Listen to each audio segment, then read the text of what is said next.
All right, welcome back to the Quick Pump channel, and thank you for joining me as I take you through a Stoic freak leg day. I'm going to discuss some of the crazy stuff that's on my mind, but it's all pertaining to performance of the exercise. So I would like to thank you once again for checking it out, and hopefully you have a good time here on the Quick Pump channel. On the Quick Pump channel. So, keep pumping it up, baby. Yeah.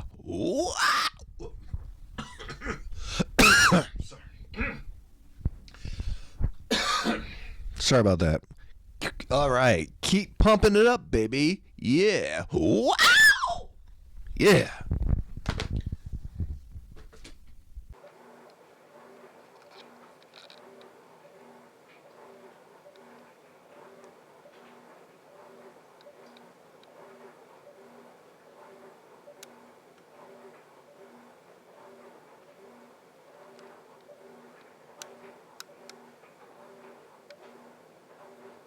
Today, as you can see, is leg day.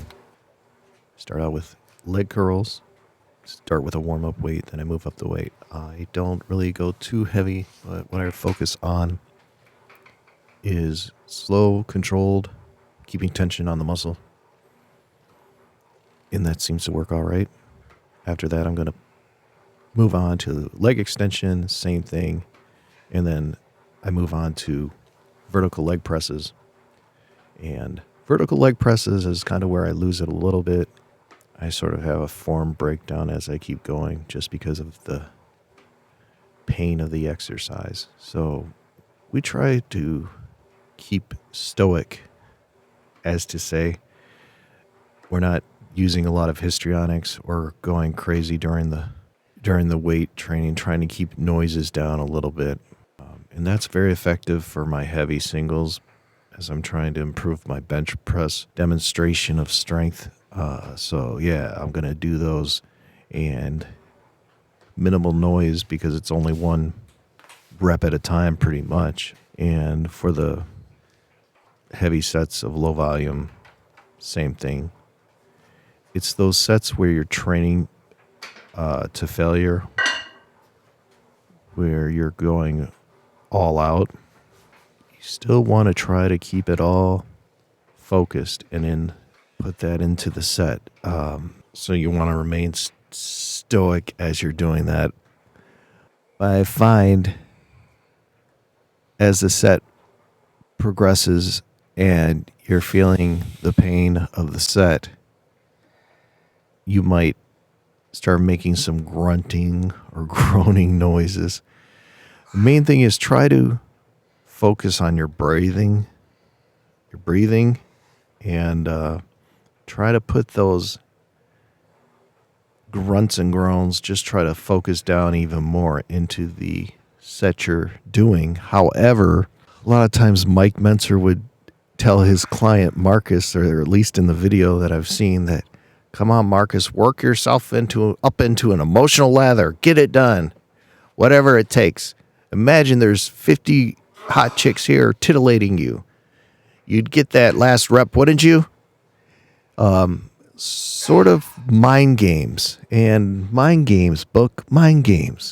I think if histrionics kind of get involved, but it's all part of the mind games. So it's like another side to this whole stoicism. It's all about achieving and moving on. But I like both aspects of it.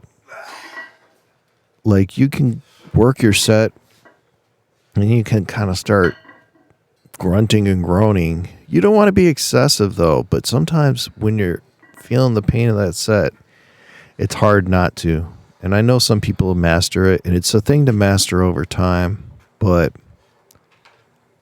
sometimes you just gotta do it, I feel like, to get over the hump, to just like let yourself fully commit to the set, feel the pain, and it might take a little bit of yelling and histrionics, but try to minimize it.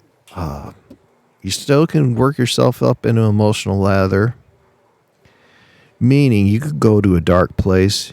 You could go to a place of aspiration. You could go to a place in your mind. Let's say you worked all day and you really don't want to do this set.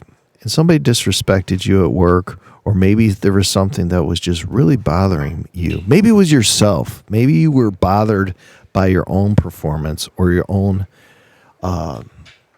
shortcomings. Maybe you got mogged somewhere. Height mogged, whatever, intellectually mogged. Maybe there was a rude comment on your social media. Put it into the exercise. That's that emotional lather. And the thing with the failure sets is you do want to control it still, because you have to realize you've got to keep that form strict and control. You got to keep the tension on the muscle. Just throwing up weights, yeah, that's good. That's good for some things. But you're trying to change what's inside of you, your muscle. You're trying to focus on that. Throwing around the weights is awesome. It's really impressive to people, but inside what you're trying to do. And it's not the time right now for this failure set. You're trying to stimulate the muscle to the most you can. So it's kind of a balance. It's like Mentor's there telling you that stuff, but he's just making sure you're getting the most out of the exercise. And towards the end of his coaching, he would focus on a certain timed rep. So that's just keeping that tension on the muscle, eliminating momentum is what he wanted to do. And sometimes we want to use momentum in our lives, but I think when we're training, we have to realize what we're doing. Putting that heavy tension on the muscle, and that's where we want to keep it till we can no longer proceed in that manner. So I think we got to keep pushing in the right direction. We got to keep pumping it up. However, we got to think about it. We got to think about how we're doing it, and we got to find ways to just be precise and keep showing up.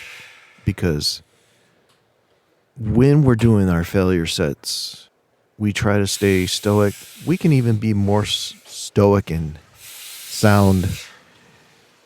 And that's a good goal, not to be bothering people around us or just sounding like a lunatic. Mastering yourself. How you respond to that heavy tension. And that's a skill in itself. So I wouldn't say always throw caution to the wind, but you gotta do what you gotta do in order to keep pumping up. Short sets or sets not to failure, they don't have the emotional runway to lead up to that, where you're putting that dark place. You're not going to that place where in your mind of the mind game, you're surrounded by all these hot chicks, And that's another thing, though. What's going to do it, though? You got to think about it.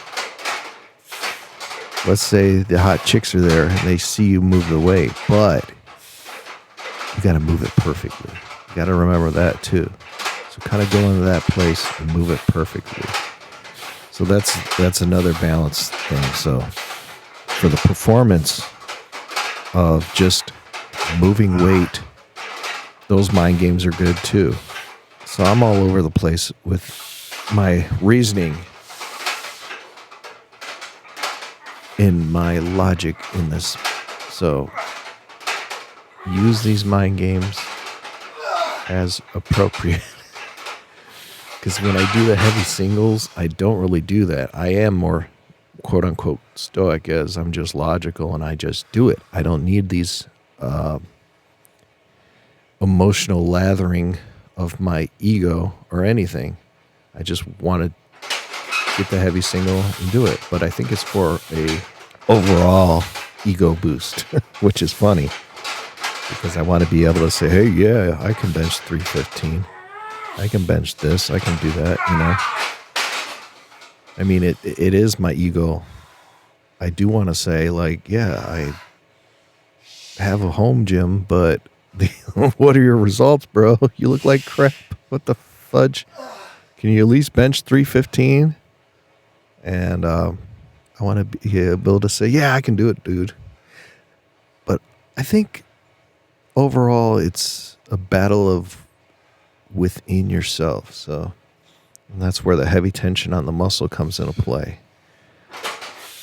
So we could do it all for these hot chicks in our mind. We can go to these dark places in order to prove these people that's done us wrong something else. We can get stronger so we can fight back. We can be more durable.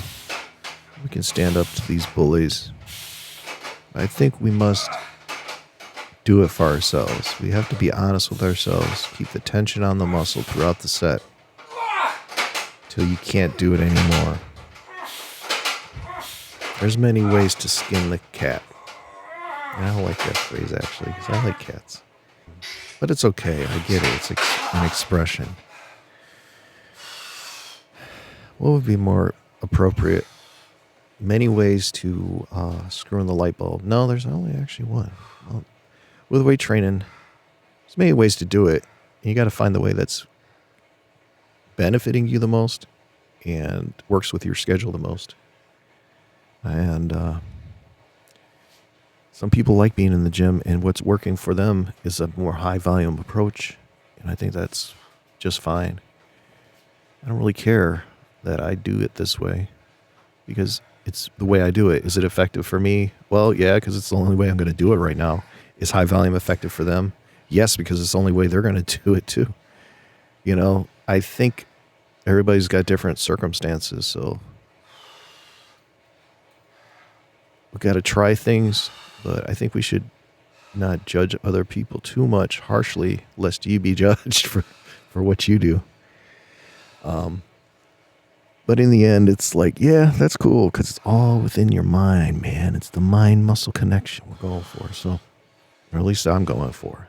You might be going for maximal power, and how you do it is different, but maybe it's the same. Maybe I'm tripping out. I don't know, but you gotta figure out a way to just improve, and maybe I'm getting results mogged or whatever, but I think it mostly comes down to recovery. So I think my training's coming along, but I need to think a little bit more about protein requirements. And I keep saying I will, but I am. Protein requirements and diet and rest, cortisol levels, which are high a lot of times, but it's all here in the mind, my whacked out mind. So yeah, you gotta keep pumping up your mind, keep going, being honest with yourself. Sometimes that involves some internet troll or something, but it's all good. Up, baby. Don't have to listen to them. Continue to be a complete failure and keep failing in your sets. It's all good. Just be grateful and just keep pumping it up. Yeah.